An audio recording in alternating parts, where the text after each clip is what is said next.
Hello and welcome. Today I'm going to read from my YA novel, Good for Nothing Girl. I like that cover too. And the description is short and sweet. When Gift escapes the limited options of a small city in Nigeria for the chance to attend college in the US, she never imagines she could get entangled in an international controversy about domestic servitude. Refusing to blame or be labeled, Gift draws on her deep well of self-respect, determined to write her own story. I'll read from when she arrives in a Mississippi town, not unlike the one I live in, Meridian. Auntie Angie and I arrived in Middleton, Mississippi at about 6 o'clock in the evening. We had been traveling for almost 24 hours, and I was surprised the airport was so small. If the international one in Abuja we'd flown out of was a house, the regional one we landed in was a garage in comparison. It didn't even have a carousel.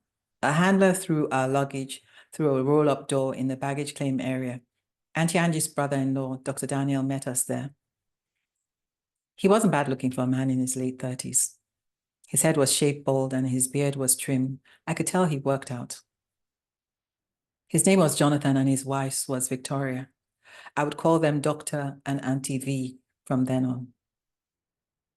Auntie V was a pediatrician and Dr. and ER physician. He worked in Houston and commuted back and forth by plane every other week.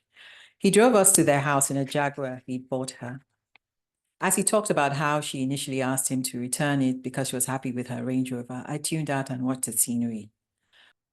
We passed a railway line and a lumber yard, motels and hotels, car and tractor dealerships, shopping plazas, and the main mall. The Daniels had recently moved to a new subdivision, and perhaps because Doctor felt he'd been ignoring me, he asked what I thought of the area or neighborhood, as he called it, when we got there. We were on Plantation Boulevard now, and on my side of the car were a few doctors' and lawyers' offices in clearings surrounded by trees. The only reason I noticed the trees was because most of their leaves were orange. I'd only ever seen that in pictures and films. There's a lot of bush, I said. Doctor smiled. We don't call it bush here. Please, Auntie Angie said, if two trees grow next to each other anywhere in Africa, Americans will call it a bush. It's underdeveloped land, Doctor said to me.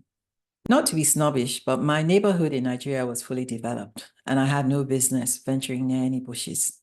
When I was younger, I was warned to keep away from them because evil spirits could lure me in and lead me astray. I believed that until I realized it was just to prevent me from getting lost. We arrived at the Daniels subdivision, Westview Estate, and Doctor said the houses there were ranch style. Some had basements, which were apparently the safest place to hide during tornado warnings in the spring and fall. I guess why fall was so cold. There were leaves on the roads and front lawns. The homes had different shades of red brick on their outside and black post boxes at the end of their driveways. I noticed they didn't have gates or separate quarters behind them for houseboys and housegirls as homes of their standard would in Nigeria. My first impression of Auntie V was that she wasn't as fashionable as Auntie Angie. Auntie Angie wore a black t-shirt, jeans, and snakeskin loafers. She had nail and eyelash extensions, and her micro braids were down to her back. Auntie V wore a baggy gray sweatsuit and flip-flops, and her box braids were pulled up in a loose bun. She wasn't that big yet. She had another 3 months to go before her baby was born. You have no idea how glad I am you're here, she said to me. You're a little younger than I was looking for, but my sister assures me that you're responsible. She is, Auntie Angie said. She didn't give me any trouble at home. Good to hear, Auntie V said. Let's hope it continues that way. I think I'll stop there. Thank you for listening.